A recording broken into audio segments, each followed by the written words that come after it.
मित्रों नमस्कार, आप हैं बसंत गुरु जी के साथ। आज हम बात करते हैं कि क्यों हमारे सपना पूरा नहीं होते, ड्रीम क्यों हमारा पूरा नहीं हो पाता। हम मेहनत करते हैं, थक परिश्रम करते हैं, जी जान लगा देते हैं, धन लगा देते हैं, संपत्ति लगा देते हैं, समय लगा देते हैं, प्रतिभा लगा देते हैं। इसके बावजूद कुछ लोग होते हैं सफल हो जाते हैं और कुछ लोग होते हैं कि असफल हो जाते हैं। इस सफलता और असफलता के खेल में पूरा ज़िंदगी निकल जाता है। कई बार हम ऐसे क्या बताएं कि सपना चूर चूर हो जाता है। लगता है कि अब मेरा ड्रीम पूरा होगा, मेरे जीवन के जो देखा गया सपना पूरा होगा और जाते जाते तक कहीं रुक जाता है। मित्रों, जब ड्रीम देखते हैं तो ड्रीम में मुख्य रूप से दो तरह के ड्रीम होते हैं। एक वह ड्रीम जो मैं कर सकता हूँ, जो नितांत मैं मेरे हाथ में है, मेरे हाथ में मेरा परिश्रम है, मेरे हाथ में मेरा कर्म है, मेरे हाथ में जो चीज़ें हैं, वो ड्रीम साकार होगा। उस ड्रीम को पूरा होने में कम वक्त लगेगा। लेकिन जो ड्रीम सामूहिक होगा, जहाँ बहुत से लोगों के मिला जुला करके होगा, तो हर व्यक्ति का अलग अलग डिजाइन है उस सपने को पाने का। हर व्यक्ति का इच्छाएं अलग है, हर व्यक्ति का कार्य करने का तरीका अलग है, हर व्यक्ति की उसको पाने की जद्दोजहद की अभिप्सा और अभिलाषा अलग है। मान लीजिए मेरा परिवार है, मेरा परिवार एक सामूहिक स्वप्न हम देखते हैं। तो घर में मान लो 10 लोग हैं, तो 10 लोग हैं तो 10 लोगों की अलग अलग रिक्वायरमेंट है। उस सपने के पीछे 10 लोगों की अलग अलग भावनाएं जुड़ी हुई है। एक जैसी भावनाएं नहीं हो सकती। अब होता क्या है, सारे भावनाएं अलग अलग हैं। हर व्यक्ति ज़रूरी नहीं है कि 100% अपना लगाए, कुछ कुछ लगा रहे, कुछ लगा रहे। अब उसमें होता क्या है कि सारे लोग जब उसको प्रयास करते हैं तो या तो जब हम ज़बरदस्त प्रयास होता है तो उछाल ले लेता है, या फिर कोई ना कोई अंग टूट जाता है तो भी मुश्किल हो जाती है। ऐसे ही यदि आपने एक दुकान खोल ली, चलिए एक दुकान खोल ली, आपने परचून की दुकान खोल लिया, किराना की दुकान खोल ली, सामान रख लिया, या फिर आपने कपड़े की दुकान खोल ली, या जूते की दुकान खोल लिया, मोबाइल की दुकान खोल लिया, कंप्यूटर की दुकान खोल लिया, वगैरह वगैरह। अब उस दुकान किस क्षेत्र में है, उसकी ग्राहकी कहाँ से आएगा, वहाँ कौन से रेंज के ग्राहक आएंगे, कि गरीब वर्ग आएगा, कि मध्यम वर्ग आएगा, कि अमीर वर्ग आएगा, आपका टारगेट क्या है, कौन से वर्ग तक पहुंचने की आपकी टारगेट है। और आपने तमाम होमवर्क पूरा नहीं किए हैं और आपने एक दुकान डाल दी। अब सुबह शाम तक बैठे हुए हैं, बहुत सारा माल भर लिए हैं। गांव छोटा सा है, 1000 की जनसंख्या है और आपने पूरा का पूरा एक माल उठा के ले आया है। और अब बड़ी स्वप्न है कि लोग आपके इस दुकान में बड़ी चले। तो मित्रों, अनबैलेंस हो जाता है, तो भी हमारे ड्रीम में फ़र्क आता है। ऐसे ही मेरी जो कुव्वत है, मेरा जो परिश्रम करने की शक्ति है, या मेरी जो चाहत है, क्या उसको मैं इतना मजबूत देखा हूँ कि मेरी सपने पूर्ण हो जाए। तो अक्सर ऐसा पाया जाता है मित्र, हमने बहुत से लोगों के बारे में हम जानते हैं, सुनते हैं, पढ़ते हैं, लिखते हैं, अध्ययन करते हैं, विश्लेषण करते हैं। तो हम सपन तो देखते हैं और एक बहुत शानदार सपना देखते हैं, लेकिन मेरा प्रयास पूरा नहीं होता। मैं कोई कारण से मेरा प्रयास कहीं न कहीं छूट जाता है, कहीं न कहीं मुझसे पूरे प्रयास होने में चूक हो जाती है, जिसके कारण से मेरा देखा हुआ सपना पूर्ण रूप से फलित नहीं होता। मसलन मैं एक गांव को स्वर्ग बनाना चाहता हूं, तो मेरा सपना कैसे पूरा होगा जब तक पूरे गांव के लोग अपने अपने विचार से इस गांव को स्वर्ग बनाने में नहीं जुटेंगे। तो इसके पहले मुझे बेस ठीक करना पड़ेगा कि अपने गांव का जो सामूहिक विचार है, जो ब्रेन है, जो सोचते हैं इस गांव के लोग, उसकी सोच में परिवर्तन करना होगा। और जब हम उसकी सोच में परिवर्तन करने में कामयाब हो जाएंगे तो फिर मेरा ड्रीम सच हो जाएगा। लेकिन मेरा ड्रीम तब तक सच नहीं होगा जब तक कि पूरे गांव के सामूहिक विचार में बात अवधारणा नहीं आएगा। मित्र, इसी से संदर्भ में आपको बता दूं कि हम आज़ादी की लड़ाई लड़ते रहे, छोटे छोटे खंडों में लड़ते रहे, अलग अलग राजाओं के द्वारा लड़ा गया, क्योंकि उनके ऊपर संकट आया तो वो अपने संकट के कारण लड़े। वो उनका जो देशभक्ति था, मैं छोटा बड़ा नहीं कर सकता, लेकिन खंडों में था। उनकी जो स्वप्न था वो खंडों में था। एक राजा के को आक्रमण किया तो वो राजा उससे मुक्ति होना चाहता था। किसी राजा के साथ छल हुआ तो राजा उसको छल का बदला लेना चाहता था। किसी राजा के काम काज में बहुत दखल देने लगे तो वहाँ के प्रजा ने उग्रवाद धारण कर लिया, उग्र हो गए कि नहीं, हमें इससे आज़ादी चाहिए, हमें इससे मुक्ति चाहिए। हम ना तो इस राजा का शासन चाहते हैं, न इस राजा के शासन चाहते हैं, न अंग्रेजों के शासन चाहते हैं, न फला के शासन चाहते हैं। उसके पहले जो राजा आक्रमण करके जीत गए थे तो लोगों ने उस गुलामी को स्वीकार विचार कर लिया था। जैसे जैसे मेरे देश की गुलामी की मानसिकता के विरुद्ध में जब हवा बनना, अवधारणा बनाई, सोच बनने लगा, विचार बदलने लगा कि जब गुलामी को ही झटका देना है, गुलामी ही तोड़ना है, तो फिर उसमें क्या अंग्रेज और क्या मुगल और क्या कौन। तो फिर जब गुलामी से बाहर निकलने की जब जज्बा आ जाएगा इस देश के विचारों में, इस देश की माइंड सेट में, जब यह माइंड सेट आ गया कि नहीं, हमें गुलामी ही नहीं करनी है यार, किसी की गुलामी नहीं करनी है, ना इसका ना उसका ना उसका ना उनका, ना इनका ना ढिमका का, ना वो अच्छा है ना वो बुरा, गुलामी ही नहीं करनी है।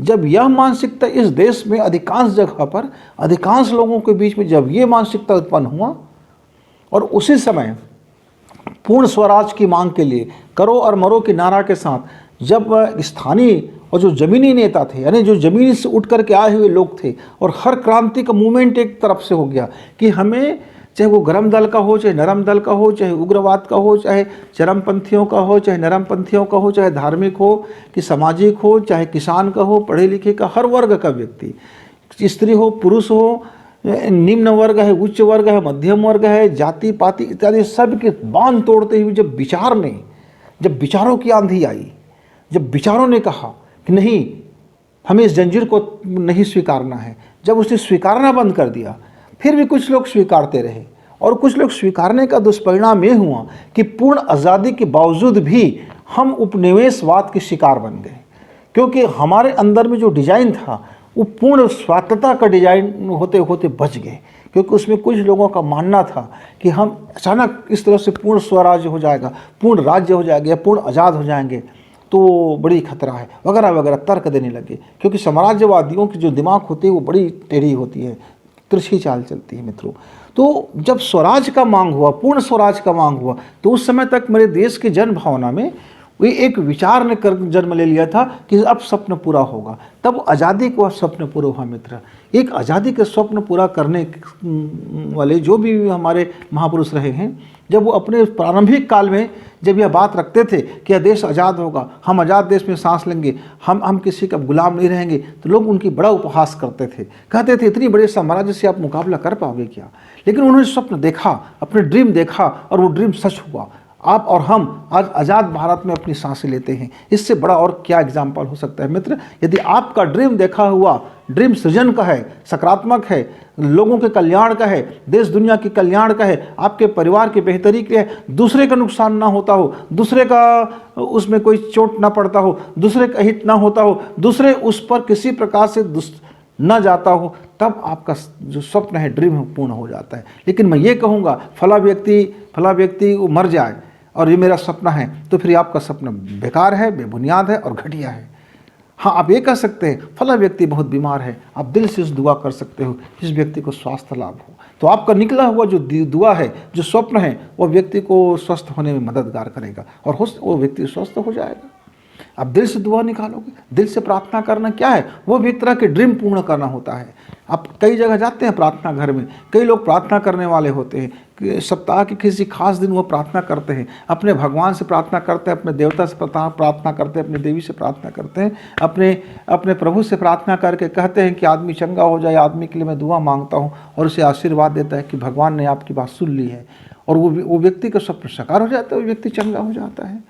कारोबार में कई बार हमें बहुत नुकसान पहुंचता है, हम बड़े दिल से बैठ जाते हैं और हम फिर स्वप्न देखते हैं कि मेरा कारोबार फल रहा है, फूल रहा है, सुंदर हो रहा है, और हम मेहनत करते हैं, फिर हमारा कारोबार ट्रैक में आ जाता है। कई बार हमारी ज़िंदगी में लगता है अब गया, हो गया, फाइनल हो गया, अब हमारा इसके आगे कुछ होने जा नहीं सकता है। लेकिन उसी क्षण किसी व्यक्ति के द्वारा फिर हम स्वप्न देखते हैं अपने जीवन को बेहतरी करने के लिए। मित्रों, मेरे जीवन में कई बार ऐसी घटनाएँ आती है कि लगता है कि अब यहाँ से अब पटाक्षेप हो गया, लाइफ द एंड हो जाएगा। फिर हम उस द एंड हो जाने के करीब पहुंच जाते हैं, और वहाँ से फिर हम एक ड्रीम देखते हैं कि ये हमारे घर में सुख है, समृद्धि है, आनंद पूर्वक है, पूरे परिवार खुशी हैं, मना रहे हैं, अद्भुत है, और मेरा खुशियों से भरा परिवार रह जाता है। तो मित्रों, स्वप्न आपका कितना बड़ा है, स्वप्न आपका कितना विस्तार लेता है, स्वप्न आपके किस स्तर के हैं, उस स्तर के अनुसार से जब आप मनोयोग से पूरे प्रयास करेंगे तो निश्चित तौर से फिर ड्रीम पूरा होता है। लेकिन होता क्या है, लंबे संघर्ष के कारण हम चूक जाते हैं, हम अधीर हो जाते हैं, हम विचलित हो जाते हैं, हम भय खा जाते हैं, हम डर जाते हैं, हमको लगता है कि अब शायद नहीं होगा, और उस चक्कर में फिर हम खुद अपने ही प्रयास को वहीं रोक देते हैं। ड्रॉप कर देते हैं, ब्रेक लगा देते हैं, या फिर आधे अधूरे से मन से करते हैं, या फिर अविश्वास से करने लग जाते हैं। बहुत से छोटे छोटे ऐसे कारण आ जाते हैं जिसके कारण हम अपना ड्रीम छोड़ देते हैं और हमारा ड्रीम प्रोजेक्ट रुका रह जाता है। इसीलिए आप देखे होंगे कई फिल्म, कई मूवी बनता है और आज तक नहीं बना। कई मूवी शूटिंग हो गया है पर आज तक रिलीज नहीं हुआ, और कई मूवी शूटिंग हो गया, रिलीज होने की तैयारी में था, लेकिन आज तक उसका रिलीज नहीं हो पाया। पिक्चर में साधारण सी बात है, बहुत छोटी छोटी बात है जो असफल हो जाते हैं। फेलियर लोगों की गाथाएं भरी पड़ी है हमारा धरती, इतने फेलियर लोग, इतने फेलियर लोग। आप फेलियरों का इतिहास देखोगे तो लगेगा दुनिया में कोई पास होता है कि नहीं होता है, लेकिन पास होने वालों की भी कमी नहीं है। अब पास होने वालों की लिस्ट हम देख सकते हैं। मेरे देश के महान लोग भी हैं, विदेश के महान लोग हैं, बड़े बड़े धुरंधर लोग हैं। कितने देश आज़ाद हुए, क्या क्या कोई सोच सकता था क्या छोटा सा छोटा देश भी अपने आप को स्वतंत्र कर लेगा? वक्त आता है स्वतंत्र हो जाता है, और वक्त आता है हम गुलाम हो जाते हैं, क्योंकि हम अपने प्रयास को छोड़ देते हैं तो गुलाम हो जाते हैं, और हमारे अपने सर्वश्रेष्ठ प्रयास देते हैं तो आज़ाद हो जाते हैं।